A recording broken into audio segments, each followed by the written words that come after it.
인생가 중 예수님과 가장 가까운 사람은 누구일까요? 저는 말할 것도 없이 묵자를 꼽습니다.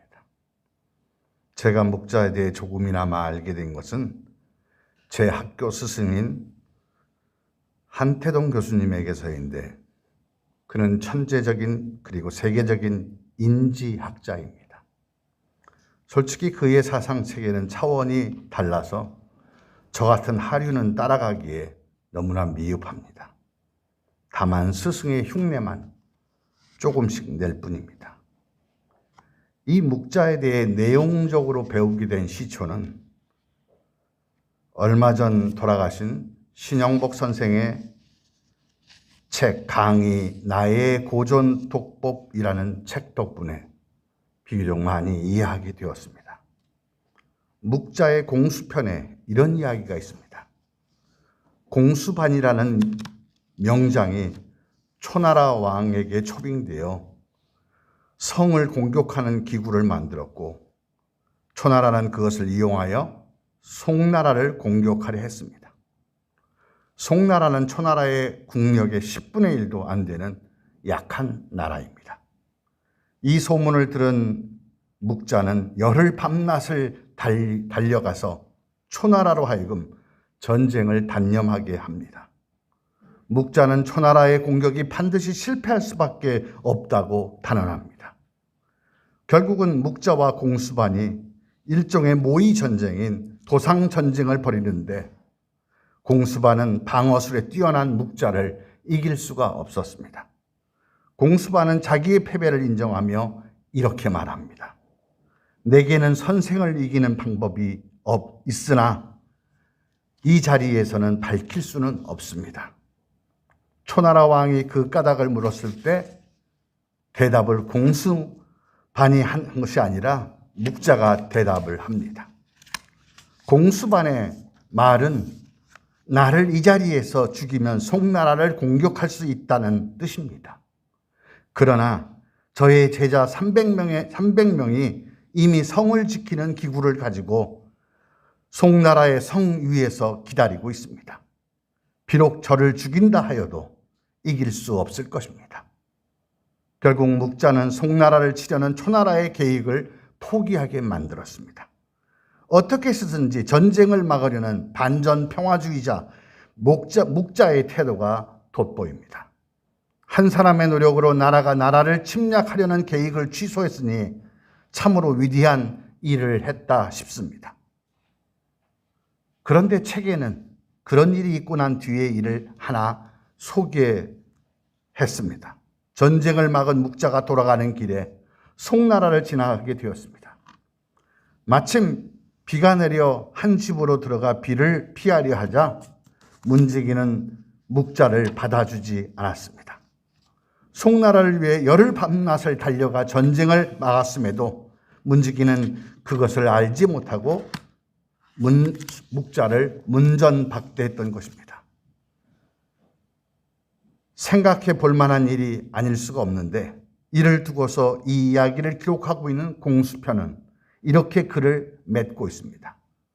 조용히 일을 처리하는 사람의 공로는 알아주지 않고 드러내놓고 싸우는 사람은 알아준다. 어쩌면 세상은 그런 것인 건지도 모릅니다.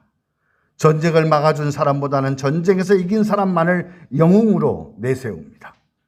문제가 발생하지 않도록 사전에 예방한 사람보다는 일어난 문제를 보란듯이 해결한 사람에게 열광을 하는 것이 세상입니다. 아무리 세상이 그렇다 해도 여전히 우리에게 필요한 사람은 전쟁에서 이기는 사람보다는 전쟁이 일어나지 않도록 막아주는 사람입니다. 세상에 알아주건 말건 묵묵히 필요한 일을 하는 사람이 여전히 우리에게는 소중하고 필요합니다. 그런데 그런 사람을 눈여겨보며 알아보는 사람이 극히 드물다는 것입니다. 왜 못 알아볼까요? 전쟁 영웅은 알아봐도 조용히 자기의 자리에서 전쟁을 막으려는 사람은 알아보지 못합니다. 의협정신을 가지고 평화를 지키는 사람의 자리란 자기를 내세우지 않는 낮은 자의, 겸허하고 가난한 자의 자리이기 때문입니다.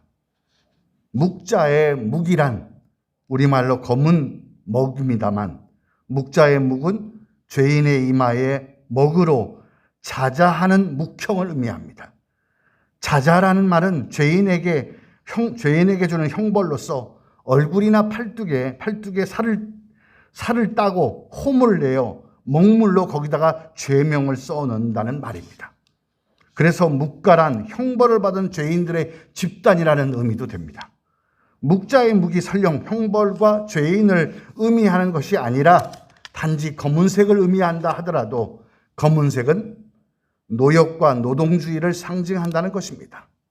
검은 노동복을 입고 전쟁을 반대하고 허례와 허식을 배격하며 근로와 전룡을 주장하는 하층민이나 공인들의 집단이 묵가라는 것입니다.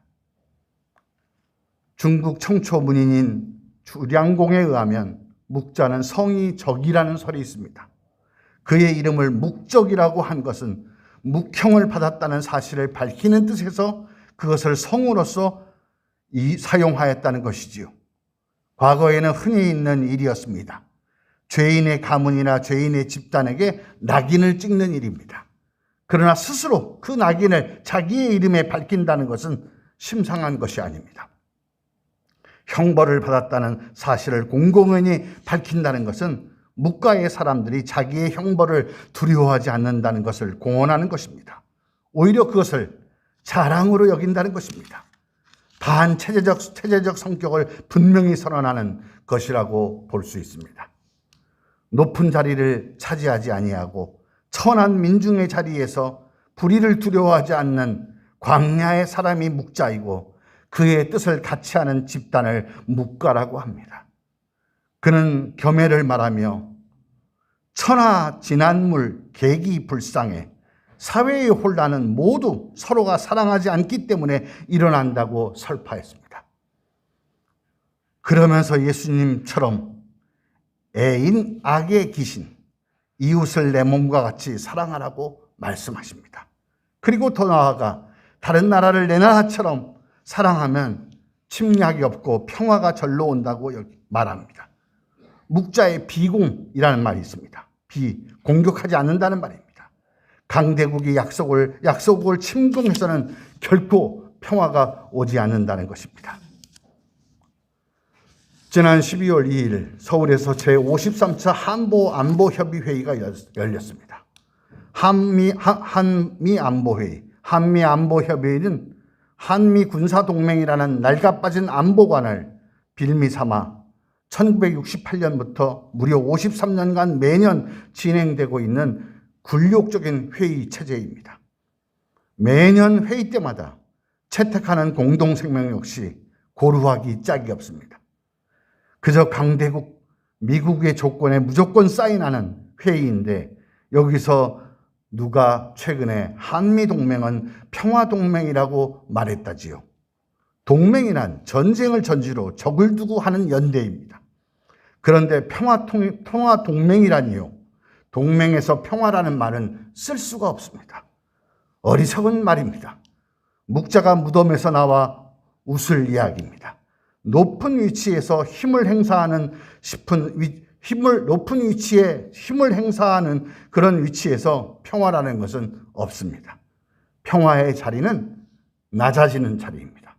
그런 의미에서 높은 자리에 미국이 낮은 자리에 한국에게 요구하는 동맹은 결코 평화일 수 없습니다. 그저 식민지 동맹일 뿐입니다. 묵자는 공자의 유교가 예와 악을 과도하게 중시하여 민중의 삶을 힘들게 했다고 공자를 비판합니다.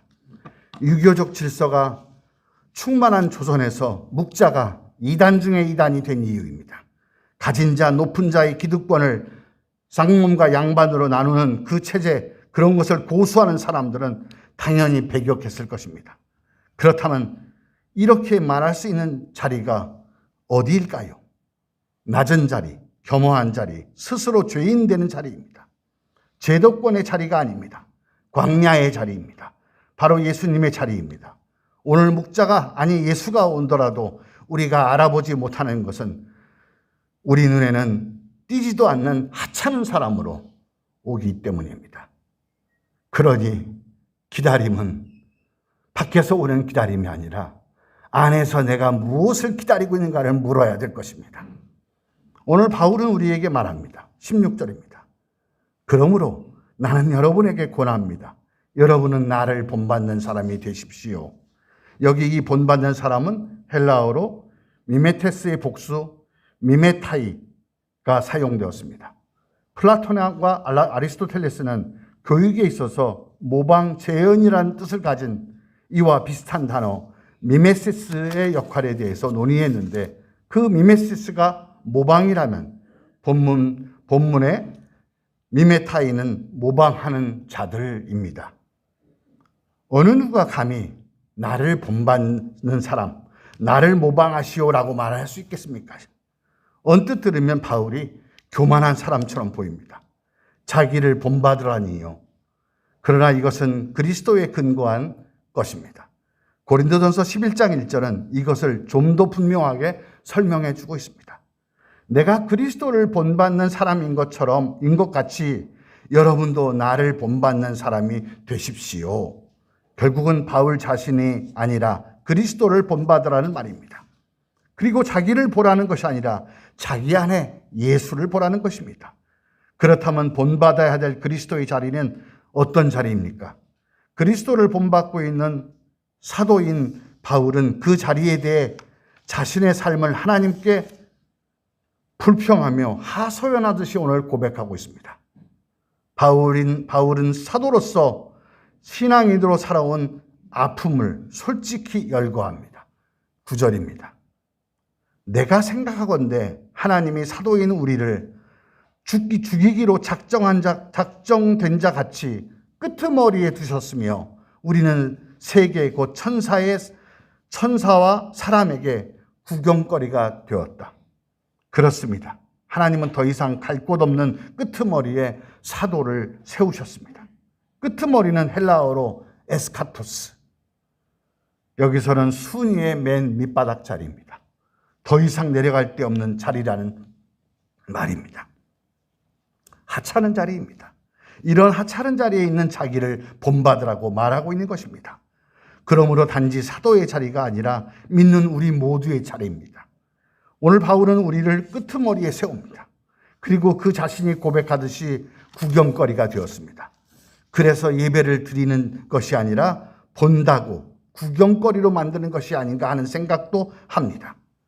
말씀을 전혀 실천하지 않으면서 그저 구경하며 아볼로가 낫니 바울이 낫니 하면서 평을 합니다. 구경거리라는 말의 헬라어 세아트로는 극장과 같이 구경거리가 있는 장소를 뜻하는 말로 당시 원형 경기장에서 맹수들에게 죽임을 당한 순교자들을 연상하게 합니다. 순교자조차 사람들의 구경거리였습니다. 들려오는 얘기에 의하면 바울도 네로 황제 시절에 순교당한 것으로 알려져 있습니다. 십자가 처형은 당시 잔인한 구경거리였습니다. 우리는 주님께서 십자가 처형으로 죽으실 때 얼마나 구경거리로 조롱을 받으셨는지를 잘 알고 있습니다. 그리스도를 본받는 사도는 그리고 그 사도를 본받아 믿는 자는 끄트머리 인생을 사는 사람들입니다.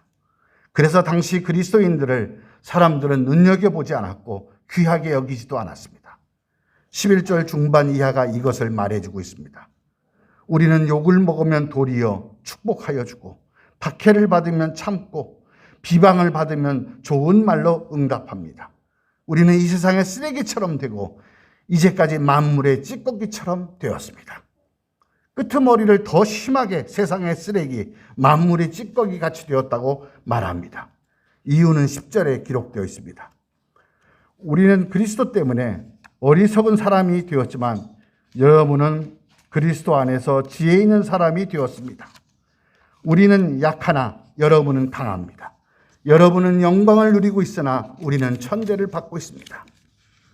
사람들을 그리스도 안에서 지혜 있는 사람이 되게 하기 위해서 사도인 바울은 어리석은 사람이 되었다고 합니다.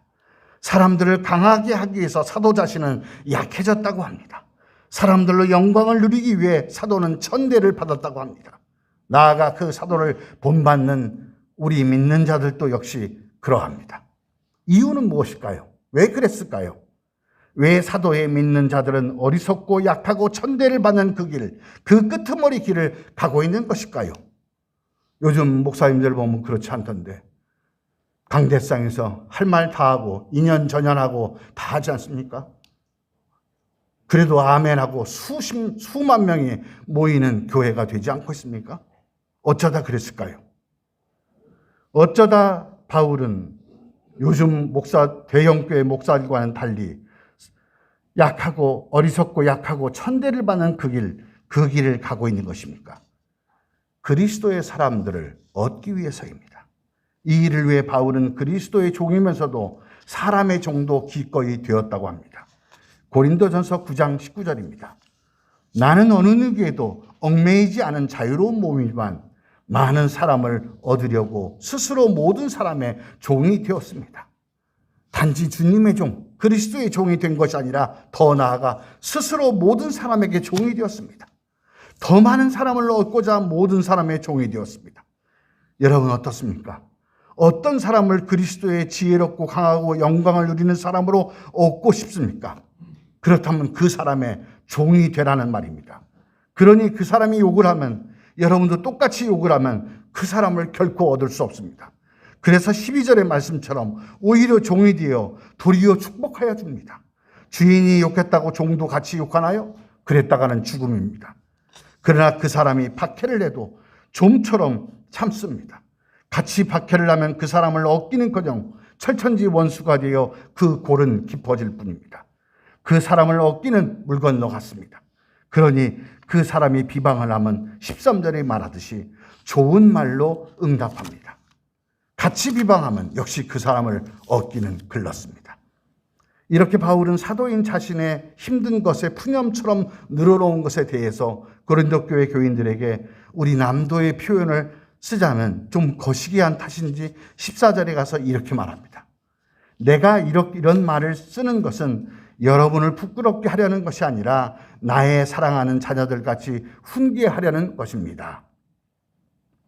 한 사람이라도 더 얻기 위해 자신이 사람들에게 종처럼 쓰레기처럼 찌꺼기처럼 취급을 받았던 힘들었던 목회의 길을 말합니다. 그러나 이렇게 말하는 것은 고린도 교회 교인들을 부끄럽게 하려고 한 푸념이 아니라는 것입니다. 참 바울도 웃깁니다. 그간 고린도 교인들에게 당한 욕과 박해와 비방에 대해서 다 이야기해놓고 교인들에게 여러분 나는 지금 이야기를 하는 게 여러분을 부끄럽게 하려고 한 것이 아니라고 말합니다. 부끄러워하라는 말보다 더한 말입니다. 정말 거시기하지요. 그러나 그 다음 말은 옳습니다. 나의 사랑하는 자녀들 같이 훈계하려는 것입니다. 맞습니다. 같이 욕하고 같이 박해하고 같이 비방하면 부모가 될 수 없습니다. 자식에게 이기려는 부모도 있습니다. 그런 분들을 꼰대라고 부르지요. 가정에서는 자식에게 지십시오. 세상에서는 이기기 힘이 듭니다. 가정부터 지면 세상에서 자신이 없습니다. 부모 자식 관계로 신뢰를 가지려면, 그리고 훈계가 먹힐 정도의 신실한 관계가 되려면 바울처럼 자식을 지혜롭게 하기 위해서 자신은 저주는 어리석은 사람이 되어야 합니다. 자식을 강하게 하기 위해서 자신은 저주어 약해집니다. 자식의 영광을 위하여 바울은 저주어 천대를 택합니다. 사도와 그 사도를 본받는 사람들은 끄트머리에 있는 자들입니다. 여러분도 마찬가지가 아닙니까? 목사님, 제가 집사, 권사, 장로가 아니면 한판 붙었을 것입니다. 그 사람하고. 순간 직분이고 뭐고 다 내려놓고 싸우려고 했습니다. 그러나 그렇게 하면 저 사람 신앙생활 안 할까 봐 꾹 참았습니다. 저가 아직 미숙해서 그렇다고 내 자식이라고 생각하며 철들 때까지 기다려야지 생각했습니다. 이렇게 말하는 사람도 옛날 교회에서 보았습니다. 석 달 전에 세례를 받은 사람인데 세례 때 서약한 것이 생각나서 그 서약 지키느라고 가슴에 참을 인에 칼을 대어 울분을 삼켰다고 합니다. 끄트머리 그 천박한 자리에서는 하나님의 사람다운 품격을 보여줍니다. 천박함을 우아함으로 돌려줍니다. 맞습니다. 같이 싸우고 붙었다가는 그 사람 얻기 글렀습니다. 사람 만들기 글렀다는 말입니다. 그러니 오히려 바울이 말하듯이 축복해주고 참아주고 좋은 말로 대해주어야 한다는 것입니다. 나아가 바울은 이것을 15절에서 해산에 비유하여 말해줍니다. 그리스도 안에서 여러분에게 1만 명의 스승이 있을지 몰라도 아버지는 여럿이 있을 수 없습니다. 그리스도 예수 안에서 복음으로 내가 여러분을 낳았습니다. 단지 가르치는 스승이라고 하지 않습니다. 아버지라고 합니다. 성서는 옛날 책이라 아버지가 낳습니다. 다 가부장을 벗어나지 못한 옛날의 표현이죠. 성서의 한계죠. 여하튼 그리스도 안에서 복음으로 내가 여러분을 낳았다고 합니다. 사람 얻는 것, 해산의 고통을 수반한다는 것입니다. 끄트머리 삶, 쓰레기 찌꺼기의 자리가 사람을 얻으려는 성숙한 사람의 자리라고 말합니다. 스스로 종이 된 자유인의 자유입니다. 나아가 주님은 사람을 얻게 하려고 우리를 끄트머리로 밀어 넣으셨습니다. 성장주의 전도가 아닙니다. 사람다운 사람을 세워 얻게 하려는 것입니다. 사실 예수님의 삶이 그러했습니다. 끄트머리 중에서도 끄트머리 중재인으로 십자가에 달려 죽으셨습니다. 세상의 구경거리가 되었고 세상의 더러운 것과 만물의 찌꺼기가 되었습니다. 우리를 강하게 하고 존귀하게 하기 위해서입니다. 이것을 우리는 구원이라고 고백합니다. 그러나 십자가에서 주님이 죽으실 때 한 백부장은 이렇게 말합니다. 마가복음 15장 39절입니다. 참으로 이분은 하나님의 아들이셨다. 주님의 생애의 가장 끄트머리인 십자가에 달렸을 때 한 이방인 로마 장교가 고백한 것입니다. 바울은 이 사건을 빌립보서 2장 그리스도 찬가 7절 이하에서 고백합니다. 오히려 자기를 비워서 종의 모습을 취하시고 사람과 같이 되셨습니다. 그는 사람의 모양으로 나타나셔서 자기를 나타내시고 죽기까지 순종하셨으니 곧 십자가에 죽기까지 하셨습니다. 그러므로 하나님께서는 그를 지극히 높이시고 모든 이름 위에 뛰어난 이름을 그에게 주셨습니다. 그리하여 하늘과 땅 위에 땅 아래에 있는 모든 것들이 예수의 이름 앞에 무릎을 꿇고 모두가 예수 그리스도는 주님이시라고 고백하며 하나님 아버지께 영광을 돌리게 하셨습니다. 끄트머리에 있는 그리스도를 주라 시인하게 하셨습니다. 그리스도를 본받아 갈 때까지 간 끄트머리에 사도를 세운 것은 그곳이 가장 높은 자리이고 하나님을 영광되게 하기 위한 자리라는 것입니다. 그리고 그 사도인 바울이 나를 본받는 자가 되라고 말합니다. 끄트머리 자리에 있는 사람을 하나님은 높이십니다. 주님은 우리를 살리기 위해 죽으셨습니다. 주님은 우리를 높이기 위해 죽기까지 낮아지셨습니다. 주님은 우리를 의인이 되게 하기 위해서 스스로 죄인으로 죽었습니다. 주님은 우리를 구원하기 위해 자신은 구원받지 못했습니다. 그가 끄트머리 십자가 죽음의 자리에 있었기에 우리는 살 수 있었습니다. 구경꾼들은 말합니다. 마가복음 15장 30절 이하입니다. 자기나 구원하여 십자가에서 내려오려무나 너나 구원받으라는 얘기죠. 대제사장들도 율법학자들과 함께 그렇게 조롱하면서 말했다. 그가 남은 구원하였으나 자기는 구원하지 못하는구나. 주님은 자신은 구원받지 못한 구원자 메시아입니다. 자신은 구원받지 못한 끄트머리 자리에서만이, 자신도 구원할 수 없는 끄트머리 자리에서만이 사람다운 사람을 얻어 구원할 수 있다는 것입니다. 그리스도를 본받는 사도의 자리는 높아서 거룩한 것이 아니라 끄트머리에 있어서 거룩한 자리입니다. 남이 코를 막고 외면하는 쓰레기, 찌꺼기 같은 자리에서, 주인이 아닌 종의 자리에서 빛나는 자리가 사도의 자리라는 것이요. 그리고 그 사도인 바울 자신을 본받아 믿는 자, 바로 우리 자신인 것입니다. 여러분, 사람을 얻고 싶습니까? 아니, 어떻게 사람을 얻었나요? 진정한 친구를 얻고 싶습니까? 끄트머리에 서십시오. 세상의 자리와 다릅니다. 주님은 늘 길 없는 길, 광야의 자리, 끄트머리에 서 계셨습니다. 사회적 약자의 자리에 늘 계셨습니다. 남이 부정하다고 차별 혐오하는 그 자리에 계셨습니다. 바로 그 자리에서야만이 사람다운 사람을 얻을 수 있기 때문입니다. 교회의 끄트머리는 어디입니까? 이 사회의 끄트머리는 어디입니까? 이 나라의 끄트머리는 어디입니까? 이 세상의 끄트머리는 어디입니까? 굳이 구체적인 얘기는 하지 않겠습니다. 다음 주일 열리는 탄소 중립 실천을 위한 산돌 나눔 바자회 역시 끄트머리로 내몰린 끝이 멀지 않은 세상을 구하려는 우리의 작은 몸부림입니다. 묵자처럼 의협 정신을 가지고 평화를 실천하는 사람들은 기꺼이 끄트머리에 설 줄 아는 스스로 종된 자리에 서는 사람들입니다. 제가 10년 전에, 다음 주면 딱 10년이 되네요.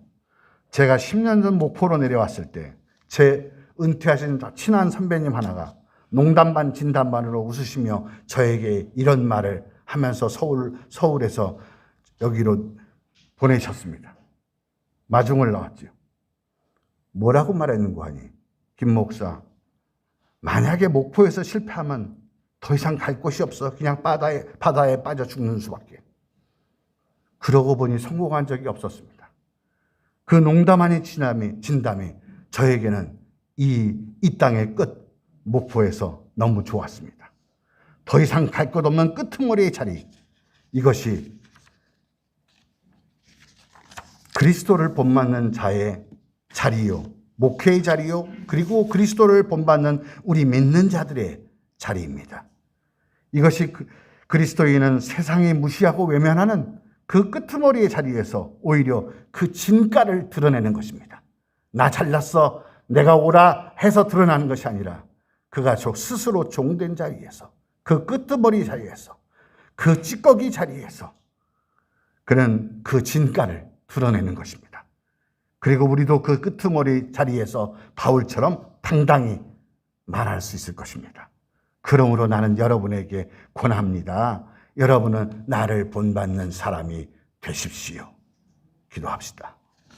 은혜로우신 하나님 아버지, 감사합니다. 끄트머리 자리에서야만이 우리가 구원의 손길, 구원받는 자에게서 구원하는 자로 넘어가고, 우리 스스로는 구원 못해도 구원할 수 있는 사람이 되는 바로 그리스도의 자리입니다. 하나님께서 우리 산돌도 그렇게 키워주셔서 기꺼이 세상의 끄트머리에 가서 어두운 세상을 밝힐 수 있는 우리가 되게 하여 주옵소서. 예수님의 이름으로 기도하옵나이다. 아멘.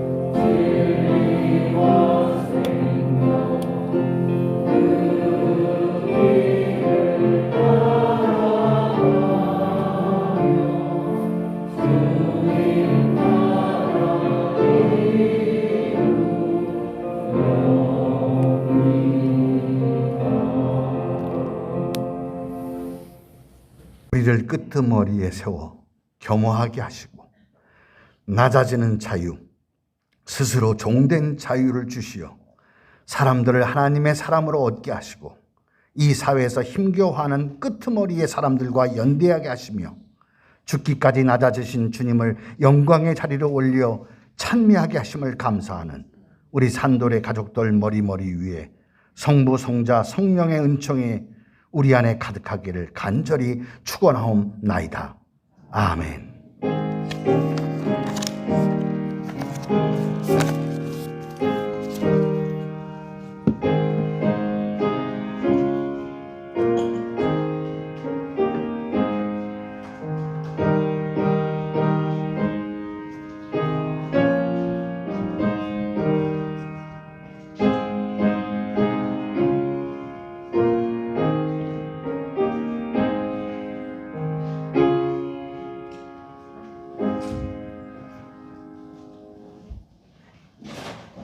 214.